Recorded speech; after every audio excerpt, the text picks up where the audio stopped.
Bonjour et bienvenue dans ce point bourse du 5 janvier 2023. Je rappelle que les informations et analyses données sur cette chaîne sont données à titre indicatif et ne peuvent pas être considérées comme un conseil en investissement. L'investissement en bourse est risqué et vous êtes responsable de tous les investissements que vous faites. Alors le CAC 40 aujourd'hui qui perd 0,2% et depuis le début de la semaine qui continue de monter. Donc on se rapproche de la résistance, hein, la résistance à 6826 qu'on avait déjà été chercher le 13 décembre. On est plutôt dans le haut. Si on regarde les indicateurs, on est plutôt en phase ascendante avec un beau rebond ici sur la moyenne à 50. Les chiffres aussi qui sont tombés économiques étaient plutôt bons. Alors aujourd'hui aux États-Unis, il y a eu les chiffres sur le chômage, hein, les inscriptions hebdomadaires au chômage qui étaient plutôt bons parce que c'était moins important que prévu. Et demain à 14h30, il y aura le taux de chômage aux États-Unis, donc quelque chose d'important aussi, qui devrait être plutôt bien accueilli. On a eu récemment aussi les minutes de la Fed euh, qui se sert justement de ces chiffres plutôt bons pour ne pas infléchir les taux directeurs. C'est-à-dire qu'on est toujours dans une optique de continuer à monter les taux et de ne pas ralentir trop fortement. C'est-à-dire probablement 0,25 ou 0,5 à la prochaine réunion et pas de baisse des taux en vue pour le premier semestre, voire le second semestre 2023. On verra ça aussi au courant de l'année. Mais pour l'instant, l'inflation est en train d'être contrée, hein. On aura demain à 11h l'IPC annuel en Europe sur le mois de décembre, donc par rapport à décembre dernier d'il y a un an, donc décembre 2022, décembre 2021. Et on a les chiffres aussi qui sont tombés un peu dans tous les pays. On aura le résultat global en Europe, donc, mais sur les chiffres qui sont tombés, c'est plutôt bon aussi. Donc on voit que l'inflation recule et qu'on a enfin des résultats sur les prix. Alors, on va donc continuer avec le CAC 40 pour voir que pour l'instant, la récession qu'on nous promet n'est toujours pas là, hein, et les entreprises s'en sortent plutôt bien. Alors on fera sûrement un point sur le CAC 40 demain, avec la plupart des actions du CAC. Là, les marchés US sont un peu mauvais, hein, parce qu'on va regarder sur le CAC en minutes, hein. On a le début de journée ici, on est bien monté, et puis à 15h30, hein, l'ouverture des États-Unis, ça a été énormément volatile, ça a été acheté rapidement et puis vendu sur la fin. Et on voit que les US sont plutôt rouges. On va revenir en journalier. Et notamment le Nasdaq qui perd un peu plus d'1%. Alors rien d'affolant jusque-là, puisqu'on est sur le support. Mais toujours dans une grande volatilité sur des niveaux pivots. Alors il faut encore attendre un petit moment pour se réinvestir, je pense, sur les US, quoi qu'il y ait quelques actions qui peuvent être intéressantes. Alors on va faire pas mal d'actions du portefeuille avant de faire demain donc le CAC 40 et les actions du CAC. Alors Alphabet, hein, c'est ce qu'on disait, on se rapproche du support, donc plutôt attendre un début de réaction parce que le support devrait être acheté normalement, mais on n'est jamais à l'abri à ce qu'il lâche et qu'on retrouve Alphabet sur les 70 d'ici un mois. Donc pour l'instant, toujours dans cette longue phase de dégradation sur la plupart des actions. On va passer rapidement après sur le Nasdaq, hein, c'est la même chose. Donc plutôt prudent sur ces actions-là et attendre véritablement une relance au début de l'année. Amazon, c'est la même chose, hein. On le voit ici, le support qui pour l'instant a été acheté. On y revient, hein, parce qu'on a fait un rebond très, très faible. On a surtout cet oblique-là, hein, qui va nous mener une petite phase ici de congestion. C'est ça qui va nous intéresser, parce que si on vient à la casser, on cassera à la fois moyenne à 20 jours et moyenne à 50. Ça pourrait relancer Amazon, mais ce sera certainement à la fin du mois. Amundi est toujours plutôt positif, hein, phase de retournement en cours, on le voit ici avec toutes les moyennes qui sont regroupées, et puis on a rebondi sur la moyenne à 200 et puis on repart. Il y a une petite résistance à 57,40 qu'il faudra aller tester et casser, mais c'est plutôt une action intéressante à mon sens, hein. On voit cette belle phase de retournement après une année catastrophique en 2022, donc plutôt une action à privilégier. Apple, pardon, Apple, elle est en train de lâcher son support. Alors c'est pas encore, encore fait, mais enfin, si, c'est déjà fait depuis hier. Parce qu'aujourd'hui, il n'y a pas de réaction. Donc elle est en train de lâcher son support ici à 100, 129, 130, hein. C'est celui qu'on voulait acheter s'il y avait une réaction dessus. Il n'y a pas de réaction, donc on ne l'achète pas. Le prochain niveau, il est ici sur les 121. Ça sera intéressant. Et ce qu'on surveille toujours sur Apple, c'est l'oblique RSI, hein, c'est ici. On a cette petite oblique sur les plus hauts RSI et généralement quand ça casse avant les prix. Donc c'est cette oblique là qu'on va surveiller. Puis le jour où ça vient casser, on pourra certainement se placer sur Apple. Ça voudra dire a priori qu'on serait venu ici, hein, sur les 120, 121, qu'on aura amorcé un rebond et peut-être la fin de la chute pour Apple. Mais c'est pas encore le cas. Barco, c'est plutôt positif, hein. On a eu ce beau signal d'achat début décembre et puis depuis ça fait que monter. Ça rappelle un peu Galp Energia, hein, qu'on avait joué aussi, c'était le même graphique. Belle cassure et puis sur une continuation de la progression sur tout le titre. Donc on reste en position. Rien à faire.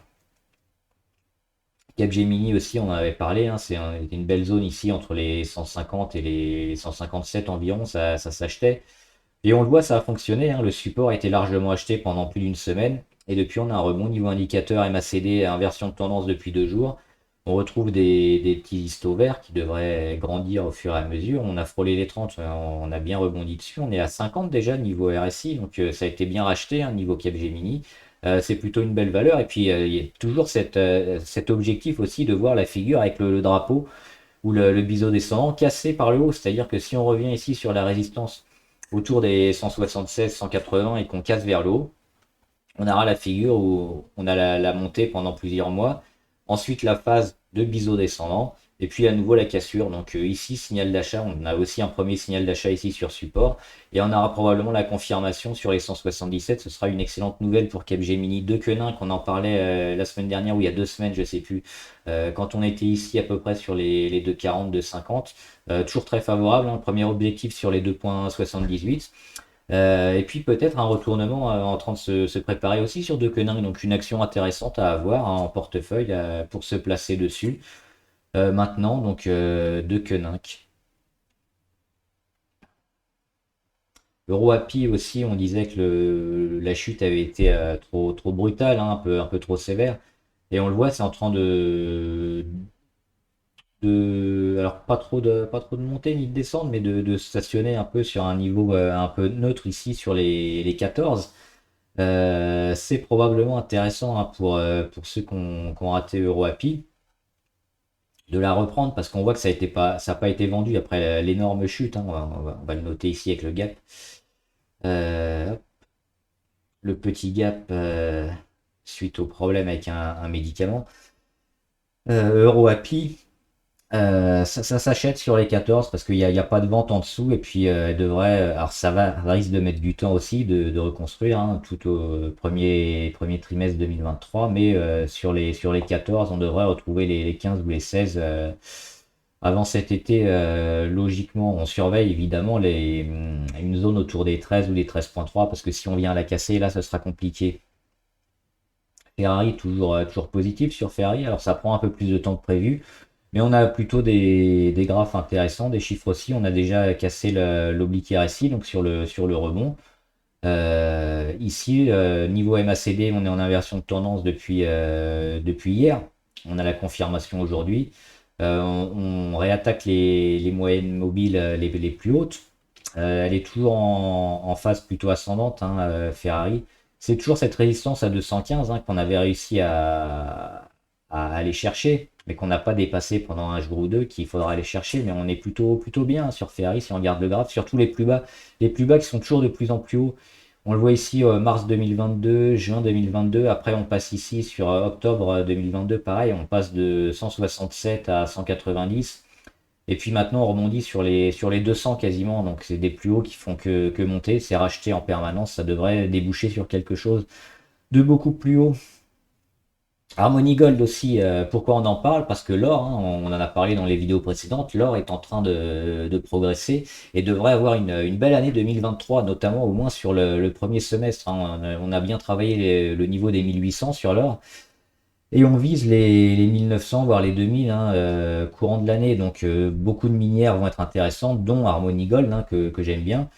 Harmony Gold qui est revenu ici sur sa moyenne à 200 et qui l'a travaillé un peu comme l'or et puis qui repart un peu vers le haut. Donc pareil, c'est un moment intéressant pour se replacer sur Harmony Gold. Alors c'est pas le plus intéressant parce qu'on pouvait le prendre un peu, c'est un peu plus risqué les semaines précédentes évidemment, mais aujourd'hui on a un peu plus de visibilité sur l'or. Et ça semble un trade intéressant pour les semaines et les mois à venir, avec un premier objectif d'aller rechercher les 4,30 assez rapidement. HubSpot, on est plus dans du long terme là toujours, mais alors aujourd'hui elle fait une mauvaise journée, hein, comme la plupart des actions US, que ce soit Dow Jones ou Nasdaq. HubSpot elle perd quasiment 5%. Mais on l'a dit, c'est une action très volatile, donc c'est ça aussi qui est intéressant. Si on veut aller chercher de la performance sur des actions comme ça, on peut grappiller rapidement 5, 10, 15, 20% très vite. Elle est un peu dans un range, hein, HubSpot, on le suit depuis un moment. Elle a un support ici sur les 250, 260 qui est constamment racheté avec des plus bas, on le voit, qui sont de plus en plus hauts. Alors c'est pas flagrant, mais si on zoome, on voit ici sur les 244, 252, 260, 267, 269. Donc ça monte un peu. Et puis ce qui est intéressant aussi, c'est ces moyennes hein, qui mettent du temps évidemment pour redescendre, notamment les plus hautes. Et maintenant, on n'en est plus très loin. La moyenne, on le voit qu'avec une ou deux belles journées, hein, ce matin, on était à 14% d'aller chercher la moyenne à 200. Donc ça commence à être atteignable, à être envisageable d'aller chercher une première fois. On va certainement faire un échec dessus, hein, une première fois, et puis après l'attaquer une deuxième fois, et puis lancer enfin la séquence haussière sur HubSpot avec d'énormes pourcentages, hein, parce qu'ici sur les moins de 300 $, on a les 600 en objectif, donc du x2. Hydrogène Refueling aussi qui fait une mauvaise journée. Mais c'est pareil, on est toujours très positif sur Hydrogène Refueling avec cette phase de retournement. C'est un peu ce qu'on va rechercher aussi sur HubSpot. C'est d'aller chercher la moyenne à 200 et puis de la travailler et puis finalement d'aller casser vers le haut rapidement. On a cette belle zone là qui avait été travaillée après la chute, la grosse chute. On avait un support qui avait bien fonctionné sur les 20.5. C'était la zone qui avait permis à Hydrogène de casser sa grosse oblique baissière de l'année 2022, donc les 20.5, racheté au mois de septembre, racheté au mois de décembre. Il y a des investisseurs qui se placent largement dessus, on voit les volumes qui sont intéressants, donc toujours très positif. Et puis maintenant, on travaille au-dessus des moyennes, la plupart des moyennes hein, qui sont même stables et tous entre les 22 et les 23. Donc très favorable aussi. InPost, pareil, hein, on avait mis le signal d'achat il y a plusieurs semaines maintenant, hein. Moi j'étais rentré ici sur les 7.2. Une belle phase de retournement qui était assez simple à voir, hein, on le voit ici avec toutes les moyennes. Et puis cette phase ici, au mois d'octobre, septembre, octobre, novembre, et puis la confirmation plus tard. Donc c'est vraiment une belle, graphiquement une belle action, hein. Et derrière, forcément, ça fait que monter, ça étire les Bollinger de plus en plus haut. Qu'est-ce qu'on fait maintenant pour une poste? On surveille généralement la moyenne à 20 jours. Alors on a le droit d'aller la chercher, la titiller, mais si on va trop la chercher, si on commence à mettre une ou deux journées en dessous, ou qu'on a un gros chandelier rouge assez important, assez fort, assez volatile, hein, avec des gros pourcentages, ça doit alerter pour partir. Pour l'instant, c'est pas le cas. On voit qu'on a fait encore une belle journée à plus de 2,5. C'est parfait. On va pas toutes les faire, hein. Microsoft rapidement sur support comme la plupart des actions du Nasdaq, donc wait and see.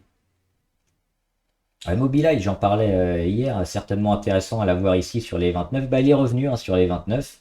Peut-être encore aller chercher plus bas, mais c'est une occasion de rentrer ou de recharger. Si vous n'êtes pas dessus, c'est une excellente valeur, Mobileye. C'est maintenant qu'il faut la prendre, hein, en ce début d'année 2023. On n'aura probablement pas le loisir de la voir sous les 30 pendant longtemps. Donc là, elle est en phase de correction. Elle va certainement réagir dans la semaine hein, ou la semaine prochaine. C'est une très bonne valeur à avoir, Mobileye.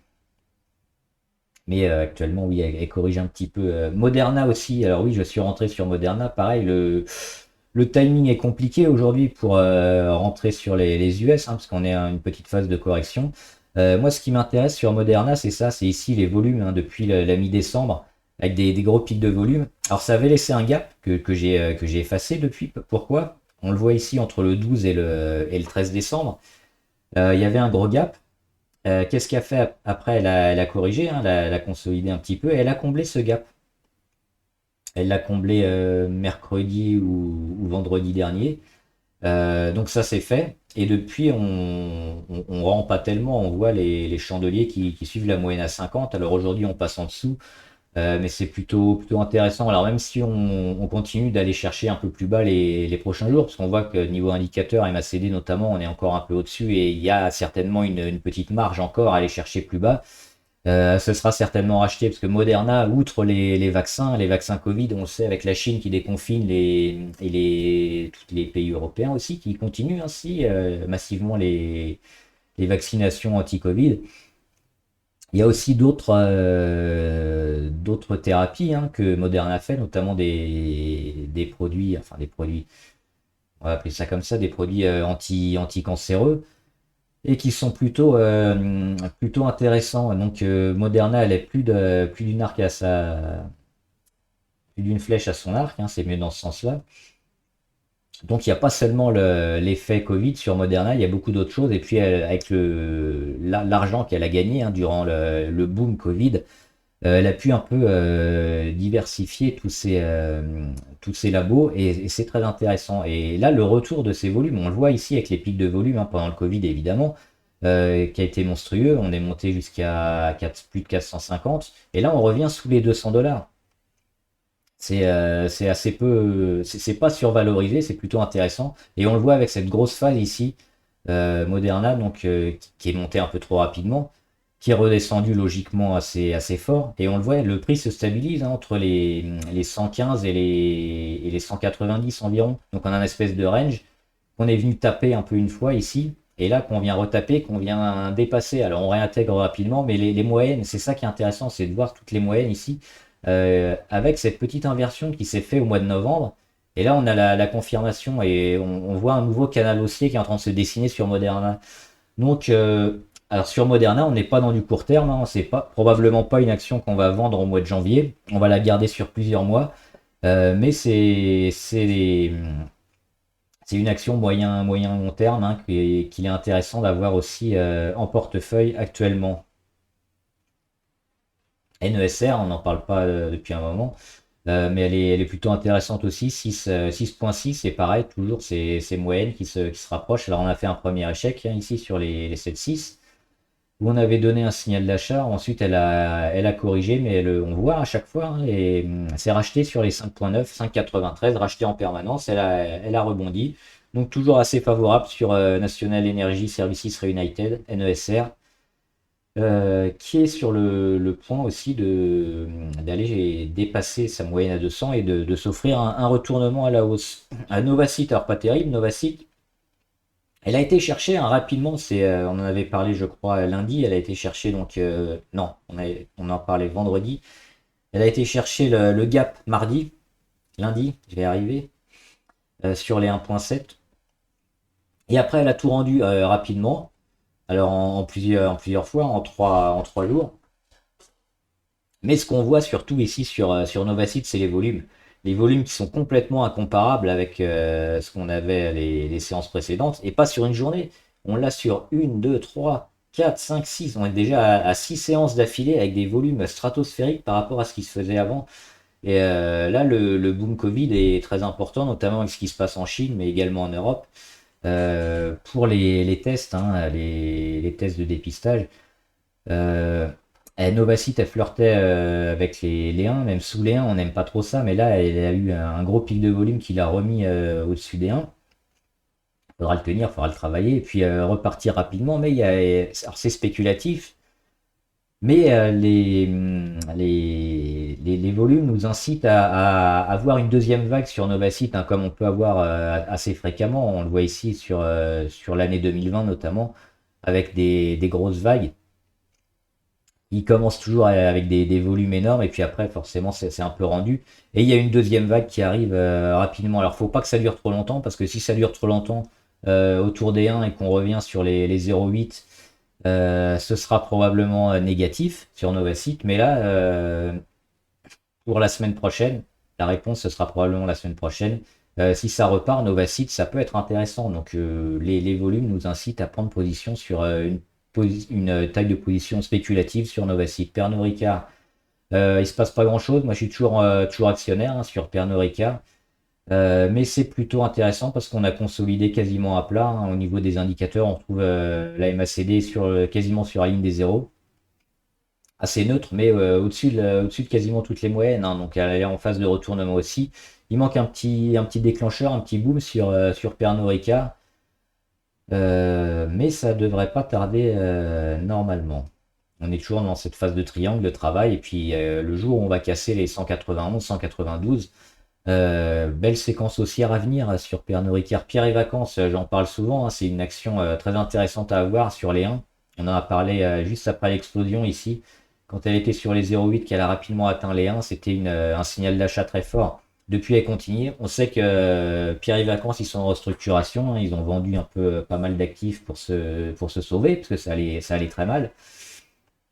Et il y a beaucoup d'investisseurs qui sont en train de parier sur Pierre et Vacances parce ils ont enfin réussi à proposer quelque chose qui va leur permettre de se sauver et de ne pas couler. Donc, restructuration en cours qui est en train de porter ses fruits. Pareil, c'est pas sur du court terme, on va certainement pas vendre Pierre et Vacances au mois de janvier, donc l'avoir maintenant sur les autour des 1 euro, avec un pourcentage assez important aussi, hein, parce qu'on voit ici les 2 euros, forcément ça fait du x2. Il y a une chute énorme, hein, on était sur les 4 au mois d'août dernier, donc c'était il y a 6 mois, c'est pas si loin que ça. Mais les volumes sont là, beaucoup d'investisseurs croient en la recovery de Pierre et Vacances, moi aussi. On est nombreux là-dessus et pour l'instant les graphes nous donnent raison, tout nous donne raison, donc c'est intéressant d'avoir du Pierre et Vacances probablement pour le premier semestre 2023.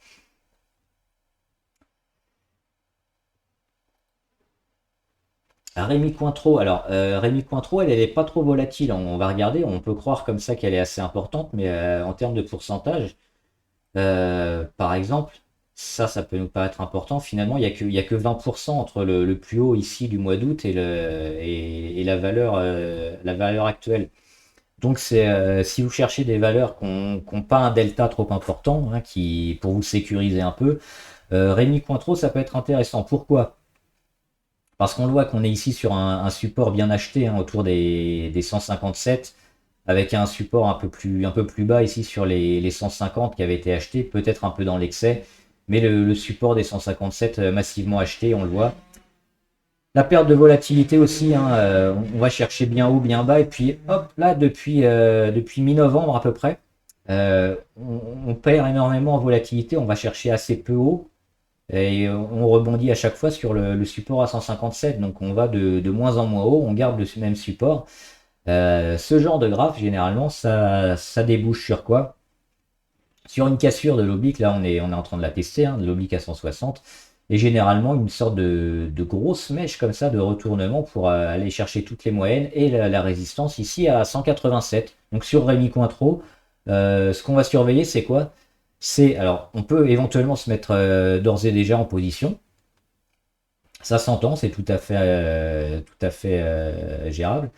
Mais surtout chercher un beau chandelier, une belle journée avec 2-3% ou plus, et puis des volumes assez importants qui seront véritablement le signal pour lancer le démarrage sur Rémi Cointreau. Donc si on l'attend, forcément on perd un petit peu de pourcentage, mais on sécurise le trade parce qu'il y a des chances que ça continue un peu plus haut, ou alors on peut se mettre déjà en position parce que graphiquement, tout appelle à une poussée vers le haut de Rémi Cointreau. Ruby, j'en parle pas, j'en parle tout le temps, on va pas la faire, mais elle est lancée sur orbite, hein, Ruby, maintenant. A priori, on devrait bien passer les 3 premiers mois. Saint-Gobain, alors oui, on en avait parlé, Saint-Gobain. Ici, quand elle avait fini son année 2022 catastrophique avec sa cassure ici d'oblique, début décembre, On était allé chercher la moyenne à 200 et puis pareil, phase de retournement. Donc moi je suis rentré sur les 47 points. C'était par là, je suis rentré en plusieurs fois je crois, mais c'était au mi-décembre. Alors on a passé quelques journées hein, en moins-value, mais c'était intéressant parce qu'on voyait qu'il y avait une belle réaction du titre, qui avait été un peu massacré, et qui avait bien réagi après. Donc là, elle aligne les grosses journées, hein. On voit ici, elle fait plus de 8, plus de 6, plus 4, et aujourd'hui plus 2. Donc c'est 4 journées énormes, et les volumes sont là, mais sans être exceptionnels encore. Donc c'est plutôt bien, hein, parce que si on a des volumes énormes, ça sera encore mieux. Ce qui est intéressant aussi, niveau RSI, on vient de passer en surachat, on est à 74. En surachat, au-dessus de la ligne des Bollinger qu'on étire vers le haut. Donc on peut être plutôt positif pour avoir cette fameuse montée en flèche. Et donc notre objectif, il est où? Bah, il va être là, hein, sur la résistance à 56,9. C'est cette ligne rouge ici, qui a été très compliquée hein, durant le premier semestre 2022, et qu'on devrait peut-être retrouver rapidement sur Saint-Gobain. Donc même maintenant, hein, même si on a perdu si vous rentrez maintenant, forcément il y a une dizaine de pourcents en moins, mais il y a toujours quasiment 10% à aller chercher probablement assez rapidement. Schlumberger, on attend que ça décolle, hein, Schlumberger, mais on est toujours plutôt positif. On voit qu'elle va tester à chaque fois sa résistance ici à 51 ou juste en dessous, et on rend pas, on rend rien, on est toujours autour des 48. Donc 48-51, c'est une phase un peu de yo-yo, de range vraiment très très bas, hein. C'est perte de volatilité. Oblique RSI, comme d'habitude, on trace sur l'oblique RSI, on voit qu'on est très très proche de casser. Donc si on vient à chercher rapidement les 50 ou les 51, ça devrait pouvoir enfin se débloquer sur Schlumberger et voir le titre s'envoler à nouveau. C'est pas fait maintenant, on peut toujours aller vers le bas, mais il y a quand même plus de chances d'aller chercher une nouvelle fois les 51 sur le pétrole. Showroom privé, SRP. On attend aussi une deuxième vague, hein, mais on est plutôt positif. Si on dézoome, c'est pareil. Qu'est-ce qu'on voit? On voit cette phase de retournement avec une année 2021-2022 catastrophique, un support qui a été joué pendant un moment et puis massivement racheté. Et puis derrière, qu'est-ce qui se passe, hein? Les moyennes reviennent, on les casse. Gros breakout, quasiment en ligne droite, hein, c'est ça qui était impressionnant sur showroom privé. Après le pullback, et puis le pullback environ à la moitié hein, de ce qu'on a gagné. On est parti ici sur les 1 et on a fini sur les 2. Donc on a fait un x2 en à peine 2 mois. Donc c'est exceptionnel. Et on rend que la moitié. Donc ça peut paraître énorme, hein, passer de 2 à 1,50, mais finalement c'est que 50% de ce qu'on a gagné. Donc c'est un pullback tout à fait normal. Et derrière, qu'est-ce qui se passe? Bah, on rattaque et puis on voit, on va zoomer, on suit la moyenne à 50, hein, on vient la rechercher à chaque fois, et à chaque fois qu'on la touche, on repart. Et derrière, perte de volatilité, on voit des zigzags, hein, des yo-yo de plus en plus petits. Et c'est cette sortie qui va nous donner peut-être une nouvelle tendance un peu plus forte. On espère vers le haut pour showroom privé. Si on dézoome, on voit une belle phase de retournement à venir. Donc plutôt favorable hein, sur showroom privé. Tesla, oui, Tesla, on avait dit qu'il y avait probablement un petit rebond à jouer ici sur le support. Alors là, elle est en train de jouer le support, hein, le support à 110. On le voit, ça fait. Alors, elle a rebondi une première fois et puis on revient dessus et on est en train de tester ce support à 110. Pour l'instant, il lâche pas. Pour l'instant, il ne permet pas le rebond. Il se passe rien. Pour plus de prudence sur Tesla, on va regarder cette oblique-là, hein. Cette oblique-là, et quand elle sera cassée, on pourra peut-être jouer le rebond. Ce qui est à noter aussi, c'est les volumes sur Tesla, les volumes très importants, on les voit ici, qui ont été nettement en nette augmentation depuis 2 semaines environ. Ça vend énormément sur Tesla, mais on retrouve un constructeur auto à 110 dollars. Quand on pense qu'il était à plus de 400 il y a un an environ, probablement survalorisé, mais maintenant le niveau de capitalisation va en intéresser plus d'un. Alors pas se précipiter toujours sur ce genre d'action, Parce qu'on dit, alors il y a des petites phrases en bourse qui sont intéressantes, ne pas essayer d'attraper un couteau qui tombe, c'est quoi? Bah, le couteau qui tombe, c'est ça, hein, c'est l'action qui fait que descendre. Donc attendre qu'il y ait une réaction, qu'on vienne casser cette oblique, et puis là on pourra se replacer sur Tesla. Total Energy, plutôt une journée correcte, hein, plus 0,5, mais elle est quand même en surchauffe, hein. Alors je l'ai déjà dit ici, hein, au mois de novembre, donc ça fait un mois que je dis que Total est en surchauffe. Est-ce qu'elle va enfin commencer à corriger?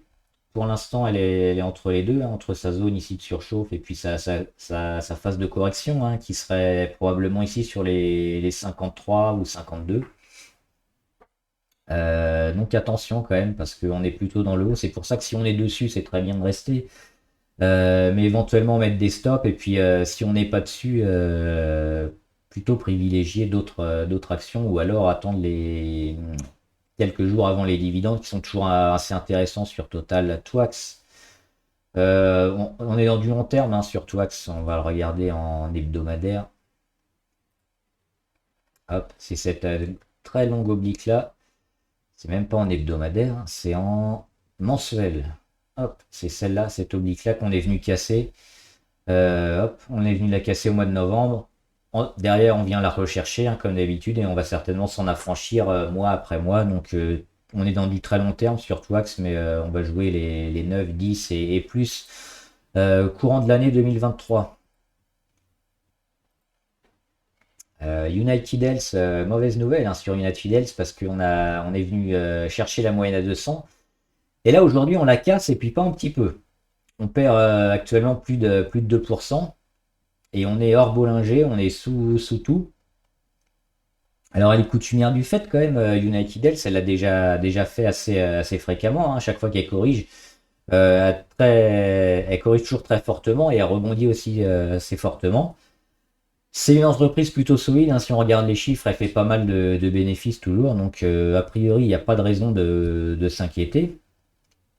On est plutôt dans une phase de correction qui permettrait au titre de repartir, sur lequel se replacer pour avoir un prix intéressant. Ce qu'on va surveiller, alors si vous n'êtes pas dessus, les indicateurs, hein, les inversions au niveau de la MACD, au niveau des histos. Et puis le RSI, bah, si on va aller chercher les 30, le jour où on sort des 30, ça pourrait être aussi un signal pour se placer sur United Health. Pour l'instant, phase de correction, attention. Moi je suis dessus, mais je suis plutôt long terme, donc je ne touche pas, je suis plutôt favorable. Vika, intéressante aussi, Vika. Une année 2022, pareil, catastrophique. Et puis enfin, un support, hein, acheté autour des 21-22. On le voit, ça a été travaillé pendant toute la rentrée, hein, depuis septembre, octobre, novembre, décembre.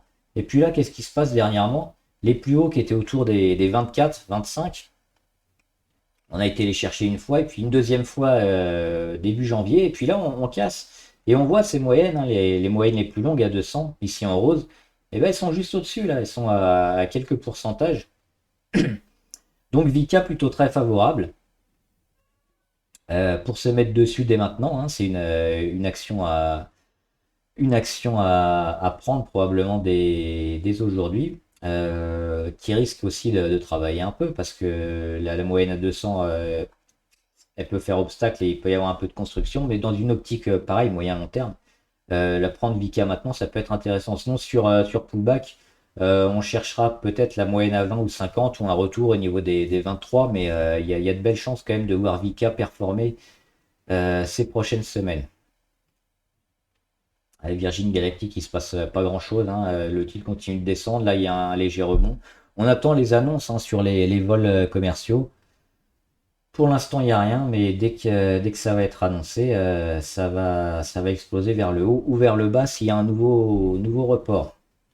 Mais dès qu'il y aura une annonce, on en reparlera. Et Worldline, excellent Worldline. Moi j'ai profité pour recharger sur Worldline. Pourquoi? On avait ce gap ici, hein, qui a duré longtemps, hein. Il a été créé au mois de juillet, donc cet été, hein, été 2022. On va l'effacer. Pourquoi? C'était le gap sur les 37,14, on voit, et pendant quasiment 6 mois, il y a eu un gap, et on est venu le refermer ici, mi-décembre. On a retravaillé quoi? Le support, hein, le même niveau, les 37, qui était la zone de rentrée des investisseurs d'investissement massif au mois de juillet. Ça a été racheté, donc c'était une quasi-certitude, hein, donc, et puis dès qu'on a cassé l'oblique ici de correction, hein, fin d'hémorragie, ça repart vers le haut, donc c'était un beau signal. Pareil, tout concordait avec la MACD, le RSI, donc forcément derrière le titre repart. Worldline aussi, ils sont intéressants, hein, parce qu'ils ont énormément perdu depuis leur plus haut, probablement trop pour moi, hein, on était dans l'excès ici sur les 35. Et on va certainement rattaquer et beaucoup construire en ce début d'année. Mais pareil, pour du moyen long terme, hein, se placer maintenant sur du Worldline, proche des 37, c'est une aubaine parce que ce niveau-là, on va certainement pas le voir pendant un moment sur Worldline. Les volumes sont pas énormes, mais on vient de passer en inversion de tendance depuis 3 jours, on voit les histos verts. La MACD, on est bien bas avec cette grosse phase de dégradation qui a eu lieu très rapidement. Donc une belle marge de progression à venir pour ces jours prochains sur Worldline. Donc pareil, toujours, hop, le signal d'achat, il était là, hein, il était mardi et puis confirmation mercredi. Donc c'est encore le temps de se placer sur Worldline pour le début d'année 2023. Voilà, j'espère que la vidéo vous a aidé. N'hésitez pas à vous abonner à la chaîne, comme ça vous serez au courant de toutes les vidéos qui sortent avec la petite clochette YouTube. Pensez aussi à mettre les valeurs que vous voulez qu'on analyse en commentaire, hein, les valeurs abonnées, on le fera ensemble ici en graphique. Et il vous reste aussi jusqu'à la fin de la semaine, hein, pour mettre la phrase que vous aimez sur le pire ou la meilleure phrase en bourse à mettre dans la vidéo du premier de l'an pour gagner un point pour le jeu. Et le jeu reviendra donc vendredi. On fera un point sur les règles et le jeu pour jouer sur les actions du CAC la semaine prochaine. Voilà, bon trade, à plus!